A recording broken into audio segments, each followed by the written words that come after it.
કેન્દ્રીય નાણામંત્રી નિર્મલા સીતારમણે આજે કેન્દ્રીય બજેટ રજૂ કર્યું હતું, જેમાં ગરીબો, મહિલાઓ, ખેડૂતો અને યુવાનો પર ખાસ ફોકસ રાખવામાં આવ્યું છે. આ વખતના બજેટમાં મહિલાઓ અને છોકરીઓને ખાસ લાભ આપવાની જાહેરાતો કરાઈ હતી. મહિલાઓ અને છોકરીઓ માટે બજેટમાં 3 લાખ કરોડની જોગવાઈ કરવામાં આવી છે. ઉપરાંત ઇન્ડિયા પોસ્ટ પેમેન્ટ બેંકની 100થી વધુ શાખાઓ ઉત્તર પૂર્વ ક્ષેત્રમાં સ્થાપિત કરવાની ઘોષણા કરવામાં આવી છે.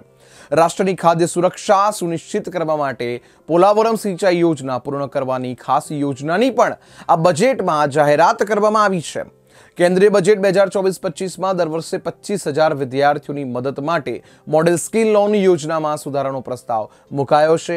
ઘરેલું સંસ્થાનોમાં હાયર એજ્યુકેશન માટે 10 લાખ રૂપિયા સુધીની લોન માટે ઈ વાઉચર, દર વર્ષે 1 લાખ વિદ્યાર્થીઓને સીધી લોન રકમના 3% વાર્ષિક વ્યાજ છૂટ માટે આપવાની જાહેરાત કરી છે. સરકારે આ વખતે તેની 9 પ્રાથમિકતા નક્કી કરી છે, જેમાંથી એક રોજગાર અને કૌશલ્ય વિકાસ છે. તે હેઠળ પહેલીવાર નોકરી કરનારાઓને મોટી મદદ કરાશે, જ્યાં પ્રથમ વખત ઔપચારિક ક્ષેત્રમાં નોકરી શરૂ કરનારાઓને 1 મહિનાનો પગાર આપવામાં આવશે. આ પગાર જે છે ડાયરેક્ટ બેનિફિટ ટ્રાન્સફર દ્વારા 3 હપ્તામાં આપવામાં આવશે. તેની મહત્તમ રકમ 15,000 રૂપિયા હશે. ઈપીએફઓમાં નોંધાયેલા લોકોને આ મદદ મળનાર છે. તેની એલિજિબિલિટી મર્યાદા 1 લાખ રૂપિયા પ્રતિમાસ થશે. તેનાથી 2.10 કરોડ યુવાનોને આનો સીધો ફાયદો થશે. ખેડૂતો અને કૃષિ ક્ષેત્ર માટે આ વખતે બજેટમાં 1.52 લાખ કરોડની મસમોટી જાહેરાત કરવામાં આવી છે. આ ફંડની મદદથી કૃષિ ક્ષેત્રને બને તેટલો ફાયદો પહોંચાડવાનો પ્રયાસ કરવાની સરકારની યોજના છે. કેન્દ્રીય બજેટમાં બિહાર અને આંધ્રપ્રદેશ માટે ખાસ યોજનાઓની જાહેરાત કરવામાં આવી છે. સ્વાભાવિક છે કે બિહારના મુખ્યમંત્રી નીતિશ કુમાર અને આંધ્રપ્રદેશના મુખ્યમંત્રી ચંદ્રબાબુ ટેકા સાથે કેન્દ્રની મોદી સરકાર સાથે અડીખમ છે. એટલે બજેટમાં એમના બંનેના રાજ્યોને સાચવીને કેન્દ્ર સરકારે પોતાના સાથી પક્ષોને ખુશ રાખવાની કોશિશ કરી છે. જ્યારે બજેટ રજૂ કરતી વખતે નાણામંત્રી નિર્મલા સીતારમણે કહ્યું કે ભારતની આર્થિક પ્રગતિ સાચા માર્ગ પર છે. ભારતનો ફુગાવો નીચો અને સ્થિર છે. ભારતમાં ફુગાવાનો દર 4%ના લક્ષ્ય તરફ છે. ભારતની અર્થવ્યવસ્થા વિશ્વની સરખામણીમાં ઘણી સારી સ્થિતિમાં છે. સરકારનું ધ્યાન ગરીબો, મહિલાઓ, ખેડૂતો અને યુવાનો પર છે. તેમજ રોજગાર સર્જનની તકો પર પણ ધ્યાન કેન્દ્રિત છે. રોજગારીની તકો માટે 5 યોજનાઓ જાહેર કરવામાં આવી છે. વચગાળાના બજેટમાં અમે વિકસિત ભારત માટે રોડમેપનું વચન આપ્યું હતું. સરકારે રોજગાર માટે 2 લાખ કરોડ રૂપિયાના પેકેજની જાહેરાત કરી છે. સરકાર આગામી 5 વર્ષમાં ટોપ 500 કંપનીઓમાં 1 કરોડ યુવાનોને ઇન્ટર્નશીપની તક આપશે. આ ઇન્ટર્નશીપ 12 મહિના માટે હશે. આમાં યુવાનોને વ્યવસાયના વાસ્તવિક વાતાવરણને જાણવાની અને વિવિધ વ્યવસાયોના પડકારોને જાણવાની તક મળશે. આ અંતર્ગત યુવાનોને દર મહિને 5,000 રૂપિયાનું ભથ્થું પણ આપવામાં આવશે. આટલું જ નહીં, તેમને 6,000 રૂપિયા મદદ તરીકે આપવામાં આવશે. કંપનીઓએ તેમની કોર્પોરેટ સામાજિક જવાબદારીના ભાગરૂપે તાલીમ ખર્ચ અને 10% ઇન્ટર્નશીપ ખર્ચ સહન કરવો પડશે. નાણામંત્રીએ દેશના પૂર્વના રાજ્યોના વિકાસ માટે પૂર્વોદય યોજનાની જાહેરાત કરી છે. કેન્દ્રએ બિહાર, ઝારખંડ, પશ્ચિમ બંગાળ, ઓડિશા અને આંધ્રપ્રદેશના વિકાસ માટે પૂર્વોદય યોજનાની જાહેરાત કરી છે. આ અંતર્ગત માનવ સંસાધન વિકાસ અને મૂળભૂત વિકાસ પર ધ્યાન આપવામાં આવશે. આ યોજનામાં બિહાર માટે ઘણી ભેટની જાહેરાત કરી છે. અમૃતસર કોલકાતા ઇન્ડસ્ટ્રીયલ કોરિડોર હેઠળ ગયામાં એક ઔદ્યોગિક કેન્દ્ર બનાવવામાં આવશે. ખેડૂતો અને કૃષિ ક્ષેત્ર માટે આ વખતે બજેટમાં 1.52 લાખ કરોડની મસમોટી જાહેરાત કરવામાં આવી છે. આ ફંડની મદદથી કૃષિ ક્ષેત્રને બને તેટલો ફાયદો પહોંચાડવાનો પ્રયાસ કરાશે. ખેતીની ઉત્પાદકતા વધારવા માટે પગલાં લેવામાં આવશે. વધારે ઉપજ આપતા પાકની જાતો એટલે કે પ્રકારનો એમાં ઉપયોગ કરવામાં આવશે. સંશોધનને પ્રોત્સાહન આપવામાં આવશે. સરકાર કુદરતી ખેતી પર ધ્યાન કેન્દ્રિત કરશે. પાકના ઉત્પાદન, સંગ્રહ અને માર્કેટિંગ માટેની આમાં વ્યવસ્થા કરવામાં આવશે. શિક્ષણ અને કૌશલ્ય માટે રૂપિયા 1.48 લાખનો ખર્ચ થશે. શાકભાજીના ઉત્પાદન અને સપ્લાય ચેઇન માટે ક્લસ્ટર બનાવવામાં આવશે. 400 જિલ્લામાં પાકનો સર્વે કરવામાં આવશે. તેમજ 32 પાકોની 109 નવી જાતો આમાં રજૂ કરવામાં આવશે. નાણામંત્રીએ MSME માટે ક્રેડિટ ગેરંટી સ્કીમની જાહેરાત કરી છે. આ યોજના હેઠળ 100 કરોડ રૂપિયા સુધીની લોન મળનાર છે. MSME અને બેંકોને આંતરિક આકારણી બાદ MSMEને લોન આપવાનો નિર્દેશ આપ્યો છે. આ ઉપરાંત મુદ્રા લોનની મર્યાદા 10 લાખ કરોડ રૂપિયાથી વધારીને 20 લાખ કરોડ રૂપિયા કરવામાં આવી છે. નાણામંત્રીએ PM અર્બન હાઉસિંગ પ્લાન માટે 10 લાખ કરોડ રૂપિયાની જાહેરાત કરી છે. નાણામંત્રીએ કહ્યું કે રેન્ટલ હાઉસિંગને પ્રોત્સાહન અને રેગ્યુલેશન કરવા માટે નિયમો બનાવવામાં આવશે. સ્ટેમ્પ ડ્યુટી ઘટાડનારા રાજ્યોને પ્રોત્સાહન આપવામાં આવશે. એનર્જી ટ્રાન્ઝિશન માટે નવી નીતિ લાવવામાં આવશે. 1 કરોડ ઘરો માટે PM સૂર્યઘર મફત વીજળી યોજનાની જાહેરાત કરવામાં આવી છે. મહિલાઓના નામની નોંધણી પર સ્ટેમ્પ ડ્યુટીમાં રાહતનો પ્રસ્તાવ પણ મૂકવામાં આવ્યો છે.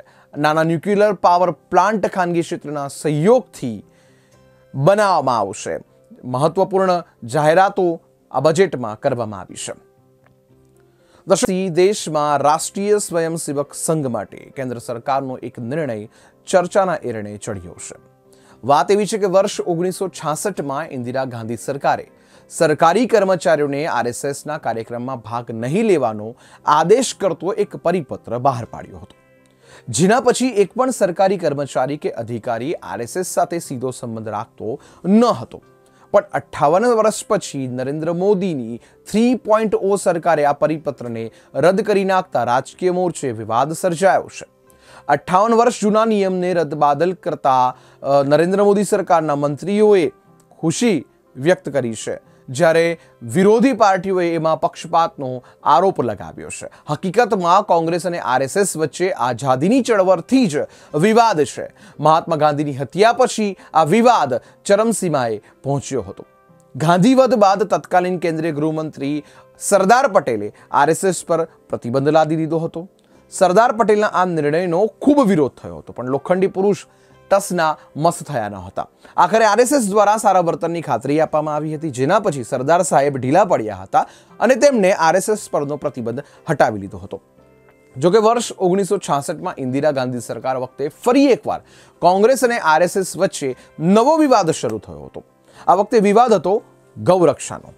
હકીકતમાં RSS દેશમાં ગૌ હત્યા પર પ્રતિબંધ લાદવાની માંગ સાથે આંદોલન કરી રહ્યું હતું. તેના આંદોલનમાં દેશના અનેક હિન્દુ સંગઠનો જોડાયા હતા. ઉપરાંત બીજા નાના મોટા રાજકીય પક્ષોનું સમર્થન પણ તેને મળવા લાગ્યું હતું. આખરે RSSના આગેવાનોએ દિલ્હી તરફ કૂચનો કોલ આપ્યો હતો. રાષ્ટ્રીય સ્વયંસેવક સંઘના હજારો કાર્યકરો નિયત કરેલી તારીખ પહેલા દેશની રાજધાની દિલ્હી પહોંચી ગયા હતા અને તેમણે વિરોધ પ્રદર્શન શરૂ કર્યા હતા. તેમનો ઈરાદો સંસદના ઘેરાવનો હતો. ધીરે ધીરે તેમને સામાન્ય પ્રજાનું સમર્થન પ્રાપ્ત થવા લાગ્યું હતું. આખરે 7 નવેમ્બર 1966ના રોજ મોટી સંખ્યામાં લોકોએ સંસદનો ઘેરાવ કર્યો હતો. અંદાજે 1.25 લાખ લોકોની જનમેદની સંસદ ભવનની આસપાસ એકઠી થઈ હતી, જેથી પોલીસ અને સુરક્ષા દળોને બળ પ્રયોગ કરવાની ફરજ પડી હતી. પોલીસના ગોળીબારમાં કેટલાય પ્રદર્શનકારીઓના મોત નીપજ્યા હતા. આખા મામલામાં રાષ્ટ્રીય સ્વયંસેવક સંઘની મુખ્ય ભૂમિકા હતી, જેથી તત્કાલીન પ્રધાનમંત્રી ઇન્દિરા ગાંધીએ RSSને સરકારી અધિકારીઓ કે કર્મચારીઓનું સમર્થન ના મળે તેવા હેતુસર એક પરિપત્ર બહાર પાડ્યો હતો, જેમાં સરકારી નોકરી કરતા એક પણ કર્મચારી કે અધિકારીને RSSના કાર્યક્રમમાં ભાગ લેવા પર પ્રતિબંધ મૂકી દેવાયો હતો. આ પરિપત્ર છેલ્લા 58 વર્ષથી લાગુ હતો. ઇનફેક્ટ અટલ બિહારી વાજપેયીની સરકારે પણ એને દૂર કરવા માટેનો વિચાર સુદ્ધા કર્યો ન હતો. છેલ્લા 2 ટર્મથી દેશમાં શાસન કરી રહેલી મોદી સરકારે પણ એને હટાવવા માટે કોઈ પ્રયાસ કર્યો ન હતો. પણ કેન્દ્રની 3.0 મોદી સરકારે એકાએક આ વિવાદિત પરિપત્રને રદ કરી નાખ્યો હતો. વર્ષ 1966માં જાહેર કરાયેલા પ્રતિબંધ બાદ સરકારી કર્મચારીઓ અને RSS વચ્ચે તૂટી ગયેલો સંબંધ ફરીથી જોડવામાં કેન્દ્રની મોદી સરકારે પહેલ કરી છે. જોકે મોદી સરકારના આ નિર્ણયની વિરોધીઓના પેટમાં તેલ રેડાયું છે અને એમાં ખાસ કરીને કોંગ્રેસને તો એટલી બળતરા થવા માંડી છે કે એના નેતાઓએ RSS અને ભાજપને ભાંડવામાં કોઈ કસર બાકી રાખી નથી. કોંગ્રેસના નેતા જયરામ રમેશ કહે છે કે વર્ષ 1948માં મહાત્મા ગાંધીની હત્યા બાદ RSS પર પ્રતિબંધ લાદી દેવામાં આવ્યો હતો. ત્યાર પછી સારા વર્તનની ખાતરી બાદ એની પરથી પ્રતિબંધ હટાવી લેવાયો હતો. જોકે ત્યાર પછી નાગપુરના RSS કાર્યાલય પર ક્યારેય તિરંગો લહેરાયો નથી. વર્ષ 1966માં આરએસએસના કાર્યક્રમોમાં સરકારી કર્મચારીઓએ ભાગ લેવો નહીં તેવો નિયમ લાગુ કરવામાં આવ્યો હતો, જેને 58 વર્ષે હટાવી લેવા પાછળ કેન્દ્ર સરકારનો ઉદ્દેશ્ય અલગ છે. હકીકતમાં લોકસભાના ચૂંટણી પરિણામો બાદ ભાજપ અને આરએસએસ વચ્ચેના સંબંધોમાં કડવાશ આવી હતી, જેને દૂર કરવા માટે કેન્દ્રની મોદી સરકારે નવતર પ્રયોગ અજમાવ્યો છે. અત્રે ઉલ્લેખનીય છે કે જો નરેન્દ્ર મોદી સરકારને આરએસએસ પ્રત્યે એટલી લાગણી હોત તો એના પહેલી કે બીજી ટર્મના કાર્યકાળ દરમિયાન પણ આવું પગલું ભરી શકત. પણ ત્રીજી ટર્મની શરૂઆતમાં જ આરએસએસને આવી ભેટ આપવાનું કારણ સમજી શકાય તેવી બાબત છે. નરેન્દ્ર મોદી પહેલા અટલ બિહારી વાજપેયીની પણ સરકાર હતી. તે વખતે પણ સરકારી કર્મચારીઓના આરએસએસના કાર્યક્રમમાં ભાગ લેવા પર પ્રતિબંધનો કાયદો લાગુ હતો અને તેમને પણ એમાં કોઈ હસ્તક્ષેપ કર્યો ન હતો. ખેર, આ વખતના ચૂંટણી પરિણામોથી નિરાશ થઈને મોદી સરકારે આરએસએસને ખુશ કરવા માટે આવું પગલું લીધું હોય એવું પણ ચર્ચાઈ રહ્યું છે. ભલે રાષ્ટ્રીય સ્વયંસેવક સંઘને રાજકારણ સાથે કોઈ લેવા દેવા નથી, પણ દેશની રાજનીતિમાં એનો હંમેશા સિંહ ફાળો રહ્યો છે. વર્ષ 1925ની 27મી સપ્ટેમ્બરના રોજ આરએસએસ નામની હિન્દુવાદી સંસ્થાના બીજ રોપાયા હતા, જે આજે 99 વર્ષ વટવૃક્ષ થઈને વિશ્વની સૌથી મોટી હિન્દુ રાષ્ટ્રવાદી સંસ્થા બની ચૂકી છે. છેલ્લા 11 વર્ષથી ભારત દેશની ધુરા સંભાળી રહેલા નરેન્દ્ર મોદી પણ એક જમાનામાં આરએસએસના સ્વયંસેવક હતા. તેમની સાથે સાથે અમિત શાહ, નીતિન ગડકરી જેવા બીજા અનેક નેતા એક જમાનામાં આરએસએસ સાથે સંકળાયેલા રહ્યા છે. હાલમાં રાષ્ટ્રીય સ્વયંસેવક સંઘના સરસંઘ સંચાલક ડોક્ટર મોહન ભાગવત છે. સંઘનો મુખ્ય ઉદ્દેશ હિન્દુ સમાજની ધરોહરની રક્ષા અને હિન્દુ સમાજમાં એકતા દ્વારા રાષ્ટ્ર ઘડતર છે. આ ઉપરાંત સંઘ નેતા કાર્યકરોમાં શિસ્ત, નિડરતા, વીરતા અને નિસ્વાર્થ અને સમાજ સેવા જેવા ગુણો દ્વારા સમાજ અને રાષ્ટ્રના સેવાનો છે. રાષ્ટ્રીય સ્વયંસેવક સંઘે તેની સ્થાપનાથી અત્યાર સુધી અનેક આંદોલનો અને ચળવળોમાં ભાગ લીધો છે. ભારતમાં આરએસએસના કાર્યકરોની સંખ્યા દિન પ્રતિદિન વધી રહી છે. કેન્દ્રની ભાજપ સરકારને સત્તા પર લાવવામાં પણ આરએસએસની મુખ્ય ભૂમિકા છે. તેમ છતાંય એને રાજકીય સંગઠન માનવામાં નથી આવતું, જેને લીધે જ કેન્દ્ર સરકારે સરકારી અધિકારીઓ અને કર્મચારીઓના આરએસએસના કાર્યક્રમમાં ભાગ લેવાના પ્રતિબંધને દૂર કર્યો છે. ખેર, કેન્દ્ર સરકારના નિર્ણયની સામે વિરોધ પક્ષો વિરોધ વ્યક્ત કરી રહ્યા છે, પણ સત્તા ભાજપ પાસે છે અને ભાજપ પોતાના આ નિર્ણયથી પીછેહટ કરે એ શક્ય નથી. હવે સમય થયો છે આજનો રાશિ ભવિષ્ય જાણવાનો. દર્શક મિત્રો, ગ્રહો અને નક્ષત્રો પોતાની ચાલ હર પડે બદલતા રહે છે. આ નક્ષત્રોની આપણા જીવન ઉપર પણ ખૂબ અસર પડે છે. જ્યોતિષ વિજ્ઞાન મુજબ કયો ગ્રહ અને નક્ષત્ર તમારી કુંડલીના કયા ઘરમાં જઈ રહ્યો છે તે મુજબ તમારું જીવન પ્રભાવિત થતું હોય છે. ગ્રહોની રોજ બદલાતી ચાલના કારણે આપણો દિવસ પણ અલગ હોય છે. ક્યારેક આપણને સફળતા મળે છે અને ક્યારેક દિવસ સામાન્ય પસાર થતો હોય છે. તો જાણીએ કેવો રહેશે તમારો આજનો દિવસ. શરૂ કરીશું મેષ રાશિથી. આજનો દિવસ તમારા માટે શુભ છે અને તમને દરેક સંજોગોમાં વિજય મળશે. કાર્યકાળમાં સુધારો કરવા માટે આજનો દિવસ સારો છે. નિષ્ણાંતની સલાહ ભવિષ્યમાં તમારા માટે ઉપયોગી સાબિત થશે. તમને આજે તમારા જીવનસાથી સાથે ચાલવાની તક મળી શકે છે. વૃષભ રાશિ. આજનો દિવસ તમારા માટે નસીબદાર છે અને સંપત્તિ પ્રાપ્તિનો સંકેત આપી રહ્યો છે. ધનમાં વધારો થશે, શત્રુ હારશે અને અંતે સર્વત્ર સફળતાની પ્રાપ્તિથી ખુશ થશો. આજે વિદ્યાર્થીઓને સ્પર્ધાત્મક પરીક્ષામાં લાભ થશે અને પરિવારમાં ખુશીઓ જોવા મળશે. સાંજે મિત્રો ઘરે આવશે ત્યારે વાતાવરણ સારું રહેશે. મિથુન રાશિ. ગ્રહોની શુભ સ્થિતિને કારણે આજે તમને અચાનક મોટી રકમ મળી શકે છે અને તમારા ભંડોળમાં પણ વધારો થઈ શકે છે. તમારી સમસ્યાઓ તમારા પોતાના દમ પર ઉકેલવાનો પ્રયાસ કરો, તેનાથી થોડી સ્થાયી સફળતા તમને મળવાની શક્યતા છે. આજે વધતી આવકના કિસ્સામાં તમને ગમે ત્યાંથી નવા સ્ત્રોત મળી શકે છે. કર્ક રાશિ. આજે તમારો દિવસ વ્યસ્ત છે અને આખો દિવસ કોઈક પ્રકારની વ્યવસ્થા કરવામાં પસાર થશે. પૈસાની દ્રષ્ટિએ તમને ફાયદો થશે અને પરિવારમાં સમૃદ્ધિ મળશે. આજે કંઈક એવું બનશે કે જે તમારા દ્રષ્ટિકોણને બદલશે. આજે કામ કાળજીપૂર્વક કરવાનો પ્રયાસ કરો, જે તમારું આત્મગૌરવ વધારશે. સિંહ રાશિ. આજે તમારે વેપાર વ્યવસાય તરફ ધ્યાન આપવાની વધારે જરૂર છે. આજે બપોર સુધીમાં તમે તમારા છૂટાછવાયા વ્યવસાયને એક કરી શકશો. આગળ કોઈ સમય ના મળી શકે. આજે મહિલાઓને દરેક ક્ષેત્રમાં વિશેષ સફળતા મળી શકે એમ છે. કન્યા રાશિ. તમારા માટે આજનો દિવસ શુભ છે અને તમને લાભ મળશે. દરેક પ્રકારની ઈચ્છા પ્રાપ્ત થશે. ઘરે શુભ કાર્યો ગોઠવી શકાય છે અથવા સમાજના કોઈ પણ કાર્યક્રમમાં ભાગ લઈ શકો છો. ધાર્મિક કાર્યોમાં અને નજીકની યાત્રામાં રુચિ શક્ય છે. પરિવાર સાથે થોડો સમય પસાર કરવો વધુ સારું રહેશે. તુલા રાશિ.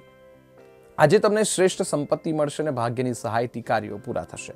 આજે ધનરાશિના માલિકના આશીર્વાદથી તમને ભાગ્યનો સહયોગ પ્રાપ્ત થશે. કેટલાક ખર્ચપણામાં શક્ય છે. સંતાન તરફથી આનંદદાયક સમાચાર પ્રાપ્ત થશે અને મનોરંજનના માધ્યમોમાં વધારો થશે. વૃશ્ચિક રાશિ, આજે તમારો શુભ દિવસ રહેશે અને તમને પરિવારના બધા સભ્યોનો સહયોગ મળશે. ઓફિસમાં લોકો તમારી સહાય માટે તૈયાર રહેશે અને મનમાં ખાસ પ્રકારનો ઉત્સાહ રહેશે. પ્રેમ સંબંધના મામલામાં પણ આજનો દિવસ ખૂબ સકારાત્મક પરિણામ લાવશે અને જીવનસાથીને પણ ખુશ કરવામાં સફળ રહેશો. ધનરાશિની વાત કરીશું. આજે તમે ભાગ્યની સહાયથી ખુશ અને સમૃદ્ધ થવાના છો અને આજે તમને ભેટો અને સન્માનો લાભ મળશે.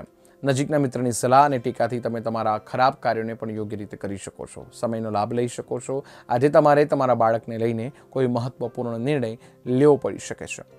મકર રાશિની વાત કરીએ. આજે તમારો ખાસ દિવસ છે અને તમારી રાશિના લોકોને આજે વિશેષ લાભ મળશે.